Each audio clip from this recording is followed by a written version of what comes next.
Budget 2025 मंजूर हो चुका हुआ है और इसके अंदर एक ऐसा सेक्शन मंजूर कर लिया गया है और इसको अब कानून की शक्ल जो है वो मिल चुकी हुई है और कानूनी तौर पे एफबीआर अब इस कानून की शिक को इस्तेमाल करते हुए किसी भी शख्स के बैंक की इंफॉर्मेशन जो है वो हासिल कर सकता है। और इस शिक के मुताबिक कानूनी तौर पे एफबीआर के नोटिस के ऊपर, एफबीआर की डिमांड के ऊपर, एफबीआर के कमिश्नर के ऑर्डर के ऊपर बैंक कानूनी तौर पे पाबंद है कि वो इंफॉर्मेशन या तफसील जो एफबीआर उससे मांग रहा है वो उसको कानूनी तौर पे देने का पाबंद हो चुका हुआ है। अब इस सारे मामले में एफबीआर का कितना इख्तियार है, कितनी इंफॉर्मेशन वो बैंक से ले सकते हैं, बैंक कानूनी तौर पे कितनी इंफॉर्मेशन उसको देने का पाबंद है, ये सारी तफसीलात मैं आज आपको इस वीडियो में बताऊंगा। अपनी वीडियो शुरू करने से पहले मैं आपसे रिक्वेस्ट करूंगा, मेरे फेसबुक पेज को लाइक करें, यूट्यूब चैनल को सब्सक्राइब करें। दूसरा मेरी आपसे रिक्वेस्ट है कि अगर मेरी वीडियो देखने से आपके इल्म में कोई इजाफा होता है तो एक लाइक, कमेंट या शेयर कर दिया करें,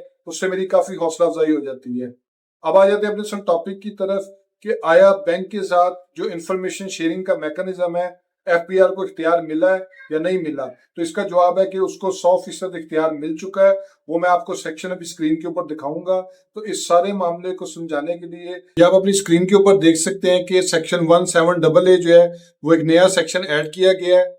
इसमें आप देखें कि जो जो इन्फॉर्मेशन उन्होंने बेसिकली प्रोवाइड की है वो ये है, exchange of banking and tax information related to high risk person. तो इसमें जो सबसे बड़ी चीज है जो एफबीआर ने गलती कर दी है वो ये है कि जो हाई रिस्क पर्सन है ना, इसकी पूरे कानून में डेफिनेशन ही नहीं दी हुई कि हाई रिस्क पर्सन है क्या। इसको बेसिकली डेफिनेशन क्लॉज के अंदर उन्होंने ऐड करना था, लेकिन वो एंटी मनी लॉन्ड्रिंग एक्ट के तहत उसमें डेफिनेशन है एएमएलएफ के लिए, उसको कर सकते हैं, बेनामी ट्रांजैक्शन में उसको कर सकते हैं। लेकिन जो इन्होंने यहाँ पे लॉ पास की है उसके बारे में मैं आपको बता देता हूँ कि इसमें लिखा हुआ है, ये जो रेलिवेंट पोर्शन है वो जहां से स्टार्ट होता है वो मैं आपको बता देता हूँ। द बोर्ड में share information obtained from the tax declarations with the schedule bank in Pakistan. यानी कि जो एफबीआर यानी कि बोर्ड जो एफबीआर है वो डिक्लेयर्ड इंफॉर्मेशन या डिक्लेरेशन जो है उसको बैंक के साथ शेयर करेगा। तो इसको पढ़ के जो चीज सामने आती है वो ये है कि जो टैक्स डिक्लेरेशन है यानी कि हमारी टैक्स रिटर्न है उसको पढ़ के अगर कोई डाटा आता है, जिस तरह मिसाल के तौर पे एक शख्स ने अपना क्लोजिंग बैलेंस लिखा हुआ है कि साल के एंड पे मेरे पास जो है वो 10 लाख रुपया मेरे अकाउंट में पड़ा हुआ था। अब एफबीआर के कमिश्नर को लगता है कि नहीं यार इसकी इनकम ज्यादा, इसके अकाउंट में ज्यादा पैसे होंगे, तो वो इन्फॉर्मेशन जो है वो बैंक के साथ वो मांग सकता है कि बताएं जी फलां बंदा है, इसका आईडी कार्ड नंबर ये है, इसके बैंक अकाउंट में कितने पैसे पड़े हुए हैं और फलां डेट को कितने पैसे पड़े हुए हैं। एक तो ये चीज होगी। उसके बाद उसमें ये जो उन्होंने कहा है कि ये जो इसका पर्पस होगा ना वो सिर्फ और सिर्फ cross matching with the bank data होगा, यानी कि जो डिक्लेरेशन आ चुकी है उसको सिर्फ और सिर्फ क्रॉस मैच करने के लिए बैंक के साथ जो है ना वो डाटा शेयरिंग के लिए कहा जाएगा और बैंक से पूछा जाएगा कि बताएं इसमें ये क्या है, कितना बैलेंस है, किस हवाले से इस बंदे के अकाउंट में कितने पैसे पड़े हैं। तो इसको पढ़ के एक चीज का और अंदाजा होता है कि जो नॉन फाइलर है, चूंकि उसकी डिक्लेरेशन ही कोई नहीं होती, तो नॉन फाइलर की इन्फॉर्मेशन जो है वो कानूनी तौर पे बैंक से जो है वो हासिल ही नहीं की जा सकती, क्योंकि इसमें कंफर्म कर दिया गया है कि बोर्ड में share information obtain from the tax declaration. और टैक्स डिक्लेरेशन सिर्फ और सिर्फ फाइलर की होती हैं या लेट फाइलर की होती हैं जो उसने अगर अपनी रिटर्न को जमा करवाई हुई है, लेकिन उसमें नॉन फाइलर की टैक्स डिक्लेरेशन नहीं होती। फिर उसके बाद उन्होंने आगे ये चीज लिखी हुई है कि the schedule bank shall provide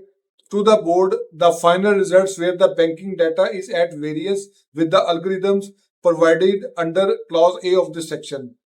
of this subsection। यानी कि जहां पे डाटे में कुछ तजाद आ जाएगा, जहां पे एफबीआर का डाटा कुछ कह रहा है, डिक्लेरेशन कुछ कह रही है जो टैक्स डिक्लेरेशन है, लेकिन उसके कॉरेस्पॉन्डेंस में जो बैंक का डाटा है वो डिफरेंट है, उसमें कुछ और शो हो रहा है, इनके पास कुछ और आ रहा है, तो उससे रिलेटेड जो वेरियंस की सिचुएशन होगी वो उसके बारे में इंफॉर्मेशन एफबीआर को प्रोवाइड करेंगे। यानी कि इन शॉर्ट अगर ये बात की जाए तो वो ये है कि एफबीआर की जो डाटा शेयरिंग का मामला है वो फाइलर्स की हद तक रिस्ट्रिक्टेड है, लेट फाइलर्स की हद तक रिस्ट्रिक्टेड है। लेकिन अगर कोई इन्फॉर्मेशन ऐसी आ जाती है जिसमें नॉन फाइलर भी इन्वॉल्व है, तो अगर एफबीआर के कमिश्नर कोई चीज मांगता है बैंक वालों से तो बैंक वाले उसको फिर भी प्रोवाइड कर सकते हैं। ऑफिशियली नहीं भी करेंगे तो अनऑफिशियली किसी वाले से उन तक जा सकती है इन्फॉर्मेशन, क्योंकि जब किसी केस में इंक्वायरी चल रही हो, कोई मामला चल रहा हो, स्पेशली एंटी मनी लॉन्ड्रिंग एएमएलएस का जो मामला वो चल रहा हो या इसमें बेनामी ट्रांजैक्शन का मामला चल रहा हो, तो एफबीआर के इख्तियार काफी ज्यादा है, वो उनसे ही इंफॉर्मेशन ले सकते हैं। फिर इसमें एक चीज उन्होंने लिख दी है एंड पे कि all information received under this section shall be used only for tax and related purposes and kept confidential. यानी कि इसको जो भी है सिर्फ और सिर्फ खालिस्तान टैक्स के मामला तक ही रखा जाएगा और इसको स्ट्रिक्टली जो है वो कॉन्फिडेंशियल रखा जाएगा, खुफिया रखा जाएगा और उसको डिक्लेरेशन तक नहीं लेके जाया जाएगा। तो आज के टॉपिक से ये बात वाजी हो चुकी है कि एफपीआर के जो मामला हैं, जो इख्तियारात हैं, वो बैंकिंग इंफॉर्मेशन की शेयरिंग की हद तक किस तरीके से ऑपरेट करेंगे, किस तरीके से चलेंगे, वो मैंने आज आपको इस वीडियो में बता दिया है। होप सो आपको ये वीडियो पसंद आई होगी। मेरे फेसबुक पेज को लाइक करें, यूट्यूब चैनल को सब्सक्राइब करें ताकि लीगल टॉपिक्स रिलेटेड इसी तरह एडवाइस मैं आपसे शेयर करता हूँ। Thank you for